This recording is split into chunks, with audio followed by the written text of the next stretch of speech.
Oke, silakan masuk Putri.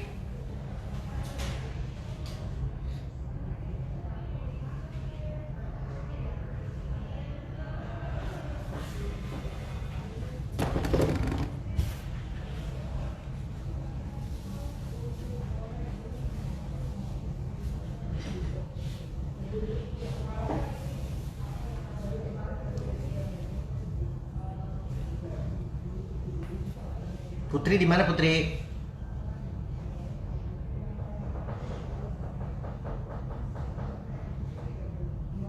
Halo semua. Jan, gimana Jan? Istri lo Jan?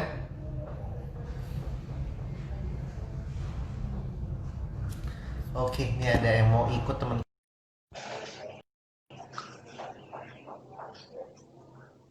Ya, halo semuanya. Assalamualaikum Dokter Rido, mohon maaf dok, ada kesalahan teknis tadi. Ya, dokter gimana kabarnya? Sehat? Sehat, alhamdulillah Putri. Alhamdulillah, semoga dokter dan keluarga selalu sehat ya dok. Ya, Amin. baik, amin. Baik dokter, terkait tema pada hari ini, pemeriksaan kehamilan saat pandemi. Nah, ada bedanya nggak sih dok dari saat sebelum pandemi dan saat pandemi gitu? Atau bagaimana? Silakan dijelaskan dokter Rido, terima kasih. Oke. Saya ulang lagi aja ya mungkin ya. Tadi apa bedanya sih emang kenapa harus dibahas? Penting banget. Ada pada pandemi ini pemeriksaan kehamilan emang beda. Sebenarnya sih pada dasarnya sih tidak beda. Namun jadwalnya dan kapan harus datangnya yang penting. Dari RSCM kita juga dari Perkumpulan Obstetrik Ginekologi menyarankan kalau tidak harus banget mungkin tidak perlu melakukan kunjungan tatap muka langsung. Tadi banyak bisa juga saat ini seperti di RSCM ada namanya konsultasi online seperti itu ya, jarak jauh itu bisa dilakukan juga untuk hal-hal yang tidak esensial, tidak perlu ke dokter kandungan untuk diperiksa langsung bayinya, tidak perlu USG yang sangat eh, dibutuhkan saat itu atau tidak ada keluhan.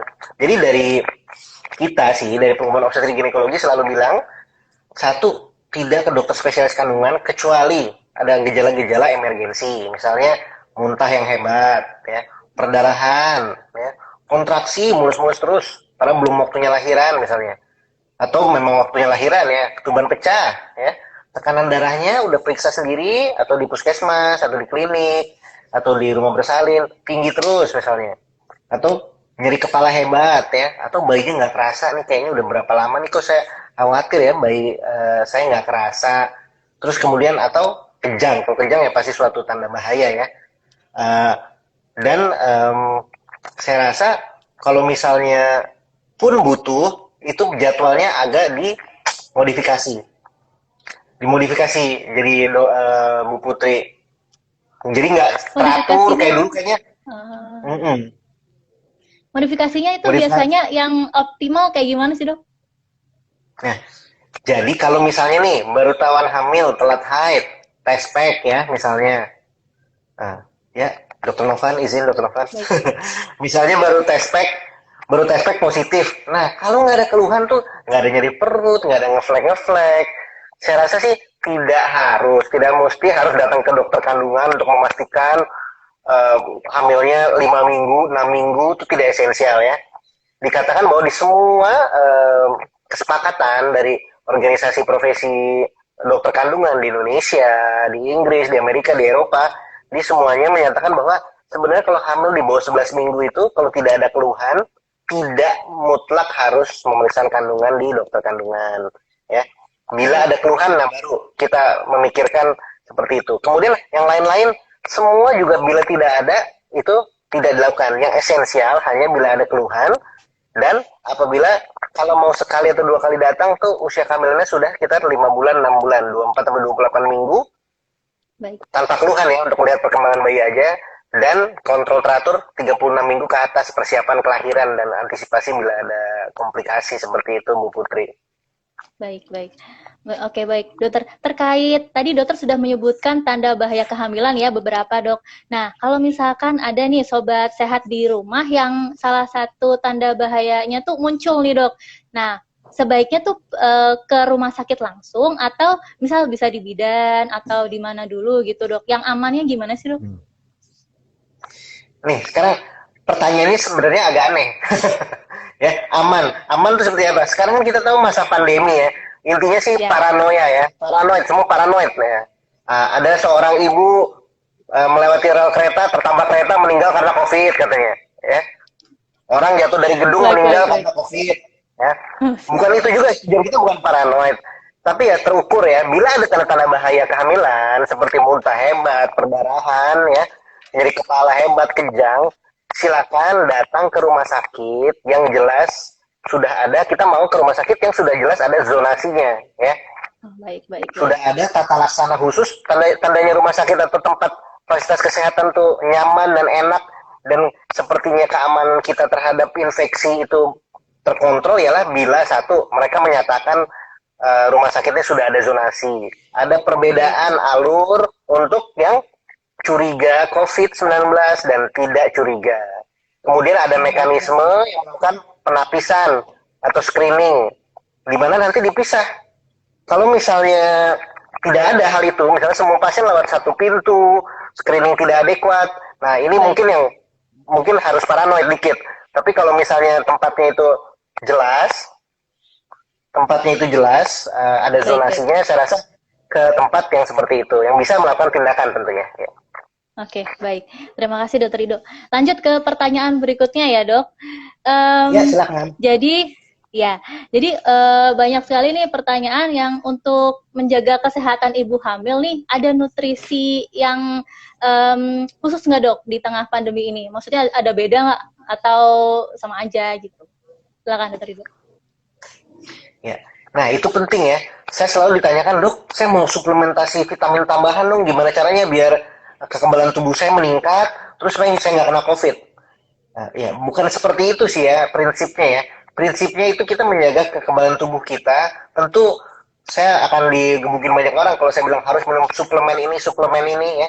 Karena bukan itu intinya. Sebenarnya nutrisi itu kita harus ubah pikiran kita, bukan berasal dari satu pil dari perusahaan tertentu yang kalau minum terus sehat gitu ya. Ya, Sebenarnya ialah kehidupan sehat sehari-hari ya. Makanan-makanan yang segar, makanan-makanan mengandung vitamin-vitamin dan antioksidan, minum air putih yang cukup, tidur yang cukup ya, jumlah kadar nutrisi yang adekuat, tidak selalu mengurangi mungkin ya. Saya tahu memang di luar sana lagi gila-gila ya, males, belanja males, masak males, masalahnya online terus misalnya ya. Sampai 90% mungkin yang saya lihat di Instagram seperti itu. Itu betul, mungkin betul, betul, betul. ya nggak apa-apa juga, bagus, itu merangsang bisnis lokal memang, tapi mungkin tidak terlalu sering karena tentu satu-satunya yang kita bisa jamin higienitas itu 100% hanya yang kita olah sendiri pakai tangan kita. Satu itu. Oke, Dan siap, kedua, siap. ya, Ya, usahakan banyak makan sayur-sayuran dan buah-buahan ya, dan minimal mungkin 200 gram empal daging, bisa steak, bisa tertentu ya, daging merah juga penting sebagai mikronutrien. Kalau misalnya maunya jawabannya misalnya, dok vitamin apa aja kira-kira untuk penting, ya semuanya ya.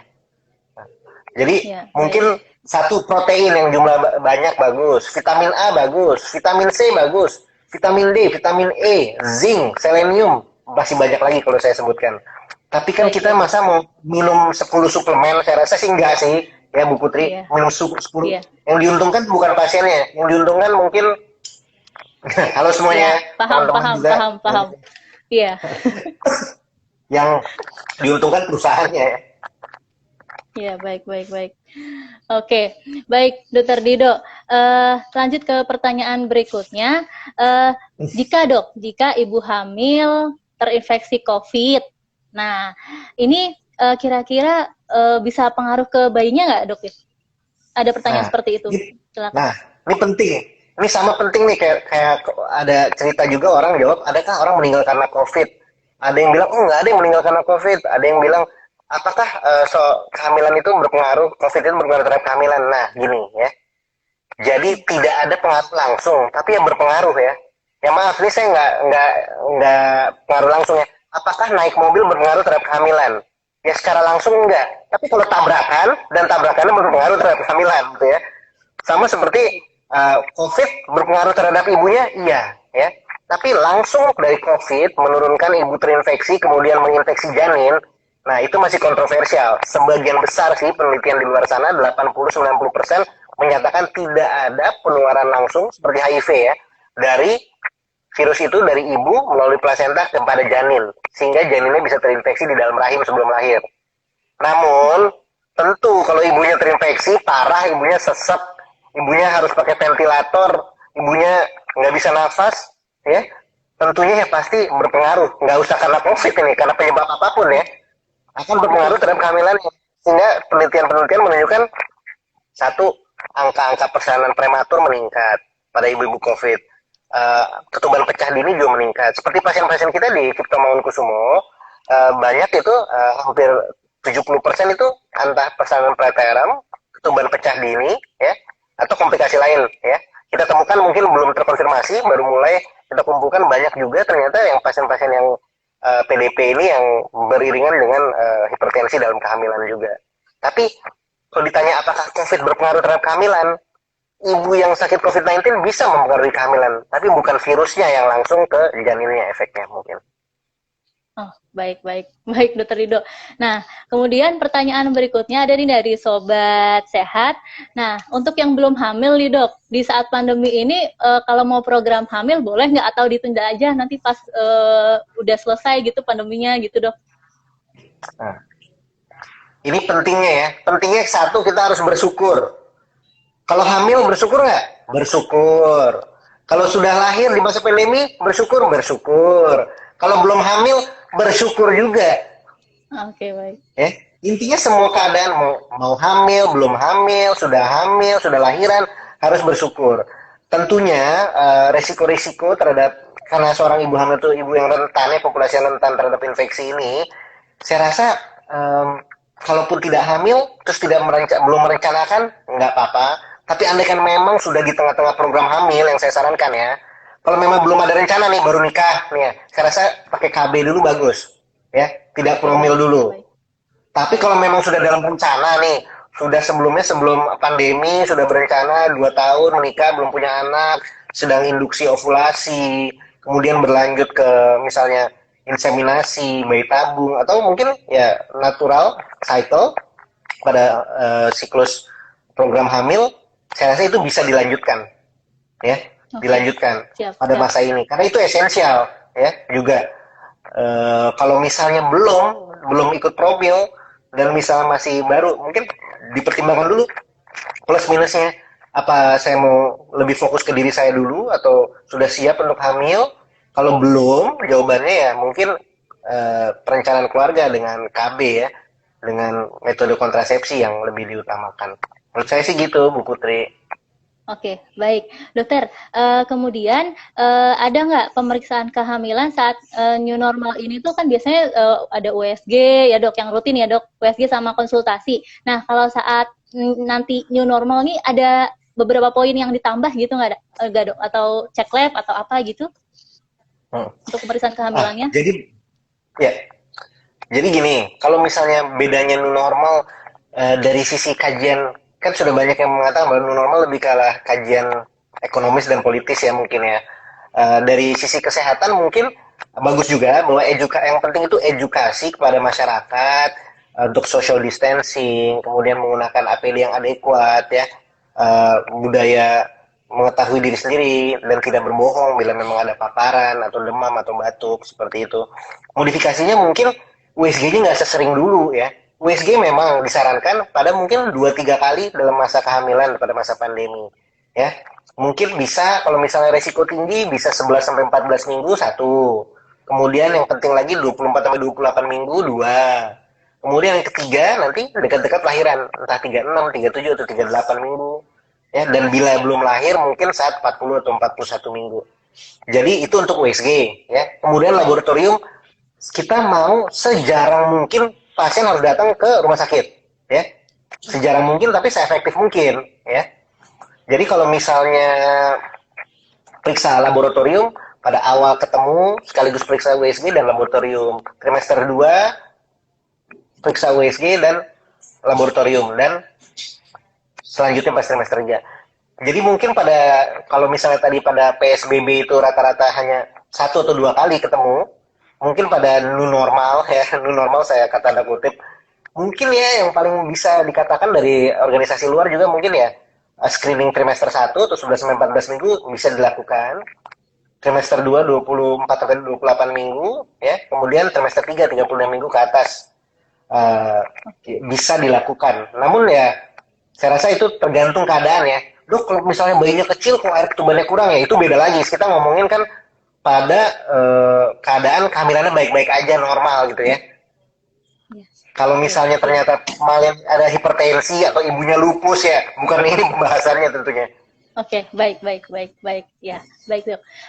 Berikutnya dok, dari Rizky Azenda. Nah, menanyakan bahwa bisa dijelaskan nggak dok kalau tentang IgG, IgM, dan PCR COVID sendiri dok? Oke. Kita ngomongin apa yang dilakukan di RSCM aja kali ya. Ya, betul. Yang kita lakukan di RSCM dan RSUI dan sebenarnya sudah disosialisasikan di Perkumpulan Obstetrik Ginekologi Indonesia dan di ID ya.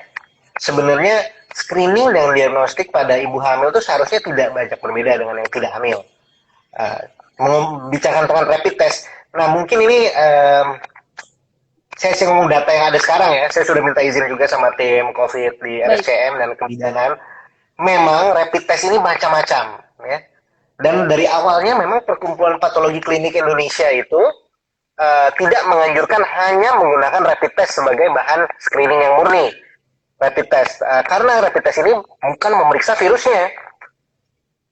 Rapid test ini memeriksa kekebalan tubuh ibunya. Ibarat polisi ini nyari penjahat ya. Polisi nyari penjahat. Kenal nggak nih? Si SARS-CoV-2 nih. Bikin rusuh. Ditanyain kekebalan tubuhnya. Oh ternyata yang kenal ada 25 orang. Ditanya lagi. Kapan ketemunya? Oh udah lama. Minggu lalu deh. Akhir-akhir ini belum ketemu. Misalnya, itu mungkin IgG saja yang positif. Ya. IgM itu mungkin sesuatu yang kalau misalnya kita kenal nggak? Oh kenal nih. Saya kenal tuh COVID lagi nongkrong di warung. Ya. Itu IgM-nya positif. Jadi yang kita dapatkan waktu periksa rapid itu menanyakan kekebalan tubuh daripada ibunya, bukan mencari virusnya sendiri. Jadi tidak 100% tentu kepastiannya rapid test itu. Bahkan dari studi kita, dari pasien-pasien kita di Rumah Sakit Cipto Mangunkusumo, itu asosiasi terhadap rapid test, terhadap hasil PCR ibunya, kurang lah ya, sangat kurang, sekitar 50-60% kesesuaiannya. Artinya banyak yang rapid testnya positif, ternyata di swab negatif. Banyak juga yang sebagian yang rapidnya itu positif, ternyata negatif, ternyata PCR-nya positif. Jadi makanya dikembangkan beberapa metode atau sistem untuk melakukan screening ya, tidak hanya satu hal. Jadi bisa dari laboratorium dasar, jumlah sel neutrofil atau batang, jumlah limfosit, proporsinya, kemudian apakah ada keluhan, kemudian rapid bisa dimasukkan situ juga mungkin. Kemudian bisa juga ditambahkan dengan ronsen toraks kalau sudah trimester 2, trimester 3. Atau bila dibutuhkan CT scan tentunya. Tidak hanya satu hal yang mengatakan kamu PDP, kamu tidak PDP. Ya. Dan idealnya sih dilakukan pemeriksaan PCR pada semua pasien. Universal PCR. Baik, mohon maaf terkait PCR sendiri dok, PCR itu kan swab ya dok ya, swab di rongga mulut sama hidung ya dok. Nah itu untuk misalkan ibu hamil berpengaruh nggak dok? Maksud saya kalau yang trimester pertama itu kan agak mual gitu nggak? Boleh nggak ditunda sampai trimester 2 atau enggak? Atau memang harus secepatnya gitu dok? Atau sesuai kebutuhan seperti itu? Ya. Kalau tidak ada keluhan, ya.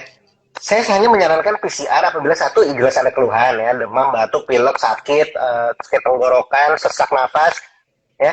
Namun bila belum ada rencana tindakan, ya, saya tidak terlalu menyarankan PCR. Misalnya, kapan saya menyarankan PCR, ya, seperti banyak rumah sakit juga dan pengalaman obstetrik juga, begitu melakukan persiapan untuk persalinan. Misalnya 36 minggu, 37 minggu, kita lakukan swab PCR. Dan itu berlaku mungkin 1-2 minggu ke depan kalau ibunya nggak kemana-mana, tidak ada kontak baru, ya. Itu pentingnya PCR. Kalau misalnya ibunya nggak ada apa-apa di rumah doang, terus nggak ada yang kerja berhadapan dengan COVID juga, ya kira-kira nggak bisa muncul ya COVID melalui wifi gitu. COVID-nya terbang lewat wifi nggak bisa ya. Terus iya nggak, orang kadang-kadang paranoidnya super. Emang harus hati-hati, tapi kalau misalnya ibunya tidak ada kontak manapun, di rumah terus, nggak ada orang, misalnya orang di rumah yang dari keluar ke masuk, nggak ada yang bergejala, ya saya rasa tidak mutlak perlu dilakukan Tidak mutlak PCR. ya. Kan mahal juga. Oke. Iya. Iya, baik. Ya, baik. Terima kasih dokter. Kemudian dari Ibu Rizky Azenda juga nih bertanya kalau ibu hamil yang COVID nih dok, pasti SC nggak sih atau bisa normal gitu dok? Kita ngomongin soal ini aja ya, apa yang terjadi di RSC. Saya mungkin ngomong Ya. ideal itu banyak yang orang ngomongin teori-teori. Sekarang kita gini, di Cipto Mangunkusumo, pasien kita yang PDP atau COVID, itu memang berapa ya, kira-kira 25-30% itu per vaginam ya, jadi tidak seksio, 70% seksio. Nah, satu, kenapa indikasi seksionya 70% ini? Kemungkinan besar 70% ini memang ada masalah pada janinnya atau ibunya. Ketuban pecah, air ketuban habis, lintang misalnya, indikasi obstetri. Ya, indikasi memang karena ibu dan bayinya. Atau gawat janin, bayinya terancam meninggal dalam rahim. Yang mana yang per vaginam, mana yang lahiran bisa lahiran normal, ya itu banyak, ada beberapa pasien kita yang datang pembukaan 9, pembukaan lengkap tentunya ya. Jadi kalau misalnya secara resmi pernyataan dari WHO, POGI itu tidak 100% yang COVID positif itu dilakukan seksio sesaria. Namun sesuai indikasi. Namun harus dipertimbangkan juga keparahan ibunya. Masa sih ibunya datang gila-gila sesek dengan ibunya pingsan atau sesek. Nah, saya rasa terus ibunya disuruh ngeden gitu ya. Jadi individu sekali sih sebenarnya ya. Dan dipertimbangkan juga tentang timnya dan kemampuan tim di rumah sakitnya dan kajian-kajian mengenai pembiayaan ya, efisiensi ya. Karena ibunya mungkin per vaginam diinduksi, resikonya dia terpapar COVID meningkat karena dia lebih lama di kamar bersalin misalnya, kontak dengan banyak orang lebih banyak. Itu juga harus dipertimbangkan. Tentu kebijakan dari tiap rumah sakit itu sedikit bisa dimodifikasi. Tapi sih pada dasarnya secara keilmuan tidak harus. Namun harus ada hal-hal yang dipertimbangkan. Oke, baik dokter. Nah, ada pertanyaan lagi nih. Wah, luar biasa nih. Ibu Rizky Azenda juga. Ibu menyusui gimana dok? Boleh nggak ibu COVID terus menyusuin gitu? Ibunya yang nyusu atau bayinya yang nyusu? Maksudnya bayinya dok. Iya.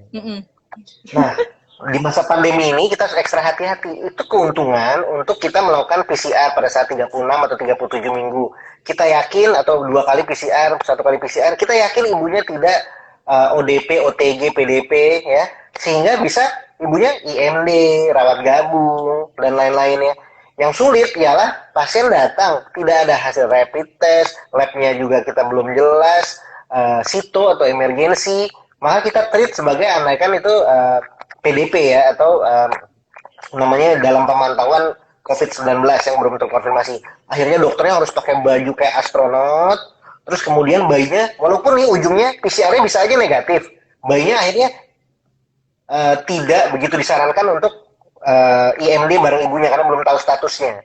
Walaupun itu tetap saja ada hak seorang ibu bila dia kekeh ya, ibunya sehat ya, dia tanpa gejala tapi PCR positif, saya mau IMD, boleh, dengan memperhatikan hygiene ibunya, kemudian ibunya memakai masker ya saat menyusui ya.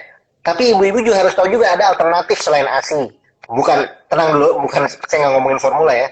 Satu, bisa saja ASINya diperah ya, diberikan ke bayinya di ruangan lain. Dua, kemungkinan bisa juga dari donor ASI ya, dari keluarga mungkin yang sedang menyusui juga ya. Jadi tidak saja mungkin bahwa harus dipisah dan harus formula, ya nggak begitu juga sih ya. Ya, baik. Oke. Dokter, untuk pasien-pasien ibu hamil yang COVID-nya positif nih dok, harus diulang nggak tiap semester atau ada protokol sendiri nih untuk pengulangan PCR-nya gitu? Ada yang tanya dok.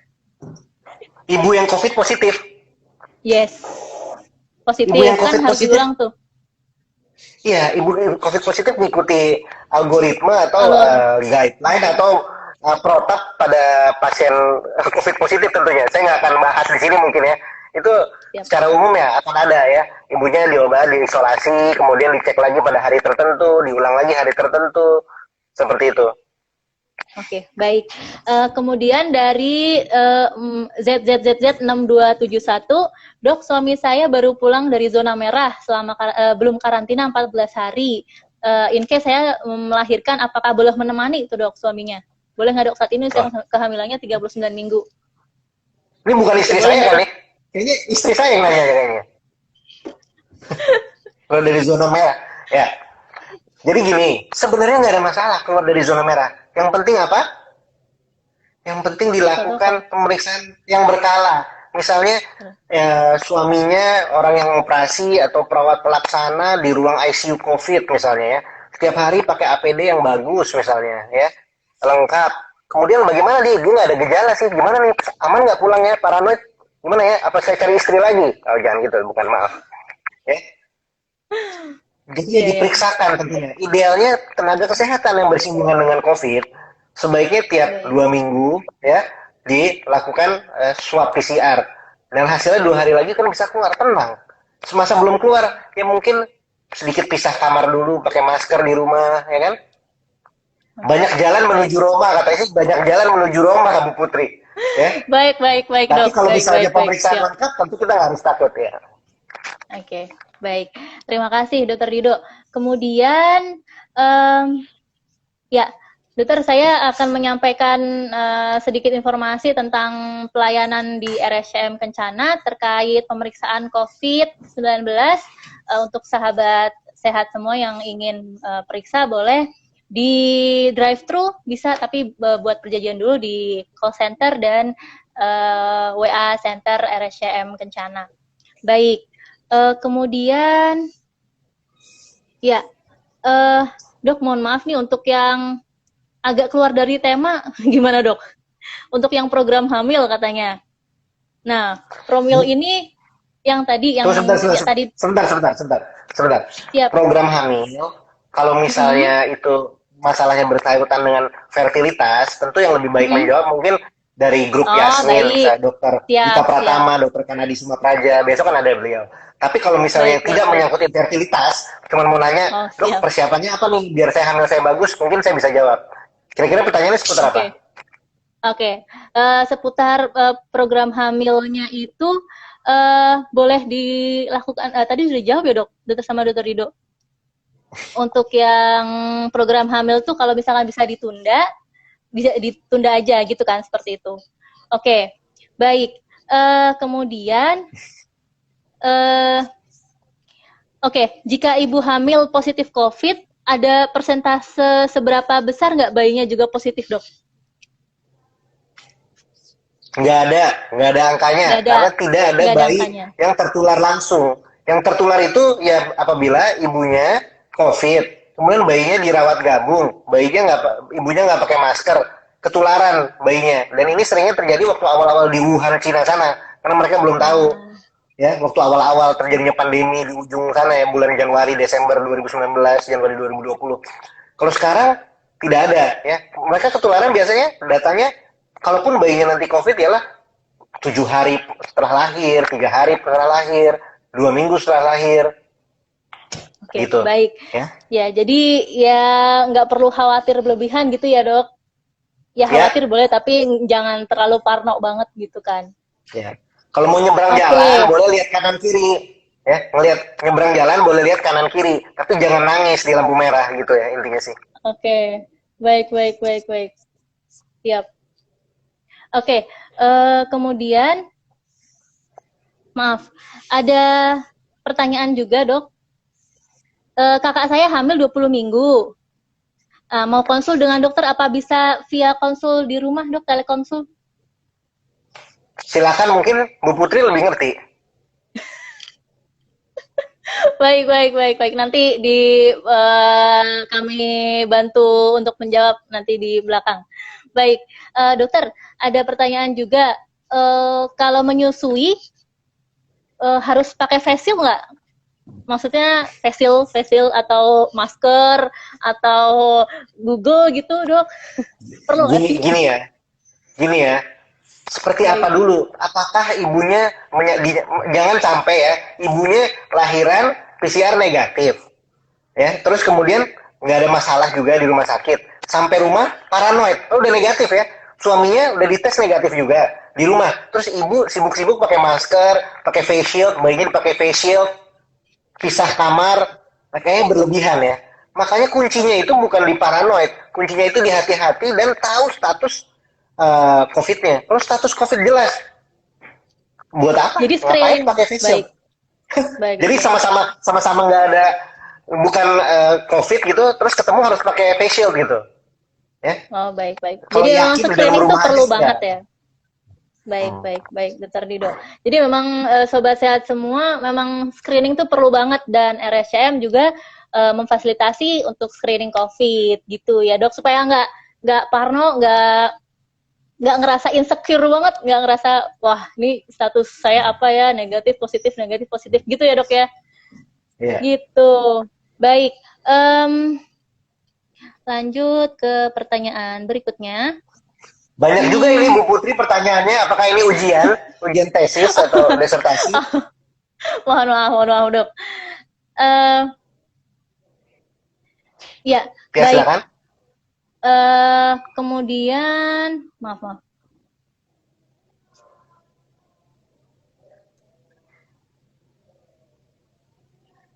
Ya, kalau mau melahirkan di rumah sakit, apakah harus tes rapid atau PCR dulu mengenai tindakan obstetri, dan misalkan kalau SC itu kan elektif ya dok ya, harus PCR, rapid test gitu, atau ada mungkin sesuatu lain yang harus diperiksa gitu dok untuk persiapan pre-operasinya? Mungkin saya ulangi lagi bahwa semua tindakan yang menyangkut di fasilitas kesehatan baiknya, jangan kan hamil ya, yang nggak hamil juga diperiksakan lab dasar ya.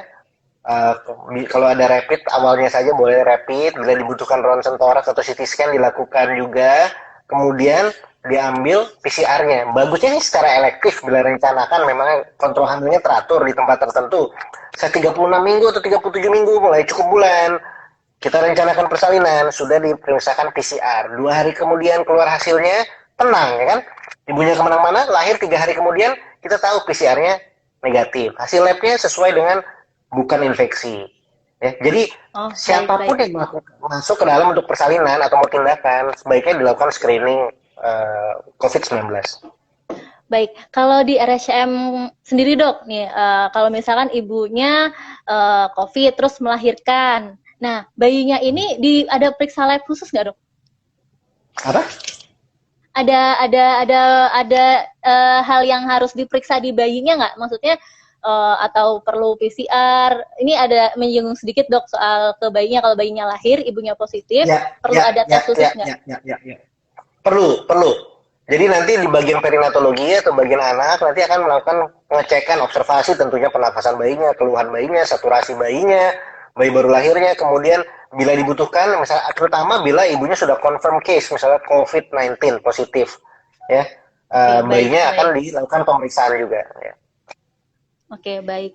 Kemudian, dokter, jika ibu hamil positif, apakah ditularkan melalui plasenta atau ASI kepada bayinya, dok? Ini saya tadi bicarakan juga, mungkin ada misalnya ada saat ini 20 penelitian, 17 penelitian itu menyatakan bahwa tidak ada penularan sama sekali. Ada 3 penelitian mungkin yang mengatakan bahwa oh iya ditemukan coronavirus SARS-2 pada plasenta, namun tidak pernah ada manifestasi klinisnya pada bayinya itu tertular, PCR positif seperti itu. Ya. Baik. Jadi belum ada bukti yang kuat menunjukkan bahwa ada infeksi corona langsung menginfeksi bayinya. Apakah corona bisa mempengaruhi kehamilannya? Iya, tapi tidak langsung menginfeksi kepada bayi di dalam rahim. Oke, baik dokter. Ada pertanyaan lagi dari Ibu Lina Maulida. Ronsen thorax dan CT scan lagi hamil boleh nggak dok? Tergantung kapan. Kita ngomongin ronsen thorax dan hamil bila ada keluhan. Satu, bila tidak ada keluhan, bila ada keluhan ya. Bila ada keluhan ke arah COVID-19, maka ronsen thorax itu aman di atas trimester 1. Trimester 1 mungkin di atas 8 minggu ya. Janin itu, embrio itu selesai semuanya, sebagian organ besarnya itu selesai pada saat usia kehamilan sudah 8 minggu. Di atas 8 minggu ya, dengan penutup khusus mungkin untuk bagian panggul, kita tahu rahimnya belum melewati panggul, maka cukup aman untuk dilakukan ronsen toraks. Jauh sekali dari batas keamanan radiasi untuk ronsen toraks. Apalagi Baik, untuk baik. trimester 2 dan 3 sudah 6 bulan, 7 bulan, 9 bulan tidak ada masalah. Kecuali ya ronsen toraksnya kayak short photoshoot, 1000 kali ya jangan. Kalau cuma sekali enggak masalah. Yang kedua, CT scan. CT scan itu tidak disarankan oleh Persatuan Radiologi Internasional. CT scan paru itu pada ibu hamil atau pada tidak hamil pun tidak dianjurkan sebagai salah satu yang rutin dilakukan untuk screening. CT scan hanya dilakukan untuk mengkonfirmasi apakah ada ibu hamil yang kita CT scan yang kemarin COVID ada di RSCM, ada satu kita CT scan karena ada ketidaksesuaian, ibunya ada gejala, labnya meragukan, rapid testnya negatif, PCR sudah diambil tapi belum keluar, ronsennya meragukan, akhirnya kita lakukan CT scan. Tentu asas manfaat dan resiko harus dipertimbangkan untuk apapun itu, untuk melakukan tindakan diagnostik kedokteran seperti CT scan atau tidak, menguntungkan nggak gitu. Apakah saya melakukan CT scan ini akan berubah tata laksana terhadap ibu ini? Bila memang berubah dan penting banget, ibunya akan diberikan antiviral atau isolasi atau tidak, saya rasa untungnya lebih tinggi dari mudaratnya. Oke, baik. Oke, lanjut ke pertanyaan berikutnya nih dok. Dari Ibu Luhtu Widya. Nah, bagaimana penanganan plasenta dari ibu PDP yang bersalin? Nah, bolehkah plasentanya dibawa pulang gitu atau dikelola di rumah sakit aja gitu dok? Silakan. Ya. Sekarang protokolnya sama infeksi pada umumnya sepertinya sama sih ya. Plasenta itu kan ada penelitian memang menunjukkan bahwa ada di situ coronavirus, dan walaupun nggak ada, dia sudah melewati keluar tubuh, bisa kontak dengan kulit pasien, ya, lingkungan di sekitar situ, ya, maka dianggap bahwa plasenta itu ialah zat infeksius, ya. Zat infeksius biasanya dikelola oleh rumah sakit, ya. Oke, Dan jadi kemudian pinter-pinter yang lainnya, ibunya dan lain-lain itu mungkin ya itu urusannya sesuai dengan protap yang ada di Dinas Kesehatan dan Kementerian Kesehatan. Baik, jadi memang pinter-pinter tenaga kesehatan aja untuk mengedukasi pasien bahwa ini nggak boleh dibawa pulang, ini harus secara protokoler tuh di rumah sakit karena infeksius gitu ya dok ya. Oke, baik. Kemudian sudah haus Putri, udah haus? Sudah haus. Dokter silakan minum dulu dok, apa masih puasa? Oke, tadi sudah dijawab, SC atau normal sudah dijawab, tips pemeriksaan kehamilan new normal sudah dijawab, kemudian suplemen sudah dijawab juga, tidak ada suplemen khusus ya dok. Kemudian udah kayaknya. Ya, sudah kayaknya sudah mungkin, terinformasi mungkin semuanya dok. Informasi mengenai tadi online konsultasi nanti untuk di Women's Health Cluster. Women's Health Cluster itu penting, nanti jangan lupa dibicarakan untuk online. Saya rasa itu penting, apalagi ibu-ibu yang paranoid dikit ya, dikit-dikit nanya, dokter boleh nggak saya makan Indomie pakai durian? Nah, gitu-gitu lah ya, kira-kira. Oh siap. Boleh nggak dokter? Kita nanti saya panjat tebing di masa pandemi. Ya, kali mau nanya gitu ya. Ya hal seperti itu saya rasa lebih puas kalau siap. Jadi emang harus nah dokter, tips untuk yang akan bersalin di dalam masa pandemi ini, yang akan bersalin nih dok, yang itu ada nggak tips khusus dari dokter Dido? Tadi sih sudah sempat disinggung juga tentang proses bersalinnya, maksudnya mau di mananya gitu kan harus jelas ya dok ya. Nah ini ada nggak maksudnya persiapan dari ibunya sendiri gitu pada saat bersalin supaya misal dia tuh aman, bukan aman ya, terjaga gitu dari COVID seperti itu, ada nggak? Misalkan atau dari misalkan cara dia cuci tangan atau cara pasien ini mempersiapkan persalinannya gitu dok. Saya rasa pada umum aja, hygiene umum, ibunya mandi, menjaga kebersihan, rajin cuci tangan, pakaiannya bersih, ya. kemudian makanan minumannya juga yakinin bergizi, kemudian datang ke rumah sakit atau tempat bersalin tentunya siap sudah pakai masker ya. Nakesnya, tenaga kesehatannya pakai masker, ibunya juga pakai masker. Memang ada satu hal yang paling tricky. Kalau seksio cesaria mungkin lebih mudah. Kalau persalinan pervaginam, ya, ibunya pakai masker sambil ngeden-ngeden teriak-teriak. Nah itu sesak juga. Biasanya dirobek-robek sama ibunya atau memang terlepas sendiri atau nggak efektif ya, sehingga meningkatkan resiko juga. Namun saya bilang lagi, kalau kita sudah tahu PCR-nya negatif, kalau gitu lahiran normalnya nggak usah pakai masker, nggak apa-apa kan? Oh, iya sih, Ya. bener dok. Kemudian Memang bener. nakesnya pakai masker juga, ya, aman juga kan? Ya. Iya, aman-aman. Jadi Siap. bukannya jangan memikirkan bahwa PCR itu mahal 1,5 juta, 2 juta, tapi jauh lebih irit ke depannya. Nggak beli susu formula, ya, nggak beli masker berlebihan, ya, nggak beli face shield berlebihan, ya, nggak semuanya harus selalu paranoid seperti itu. Itu jauh lebih cost efektif ya pemeriksaan PCR dibandingin tidak memeriksakan, kita serba ragu ya, sehingga padahal pasiennya tidak PDP, tidak infeksi COVID pun kita berlebihan menanganinya. Jadi kayaknya yang stres, dokternya stres, perawatnya stres, bidannya stres, suaminya stres. Itu saudara jauh yang 2 kali aja, sepupu 2 kali aja bisa stres. Iya, betul dok. Emang itu pentingnya screening sih ya dok, benar. Jangan kita lihat depannya mahal, tapi lihat manfaat ke belakangnya, seperti itu ya. Oke. Baik Dokter Dido, terima kasih sekali atas informasinya tentang edukasinya, dan terima kasih sudah bergabung bersama kami. Mohon maaf atas segala kesalahan teknis yang tadi ada, terus mohon maaf dari saya apabila banyak kesalahan.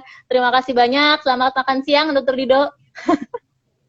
Ya, terima kasih. Ya, selamat berjumpa kembali.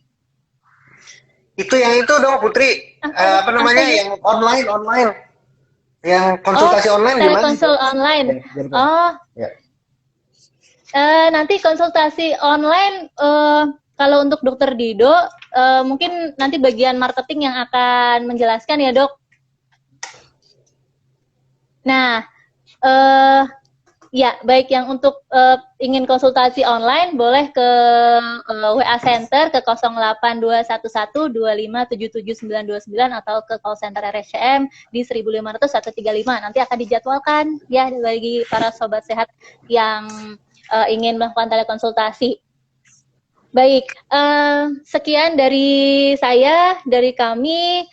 Terima kasih telah bergabung. Mohon maaf atas segala kekhilafan. Wassalamualaikum warahmatullahi wabarakatuh. Selamat melanjutkan aktivitas kembali. Dan sampai berjumpa di lain kesempatan. RSCM menolong memberikan yang terbaik. RSCM Kencana melebihi harapan pelanggan. Ya, terima kasih.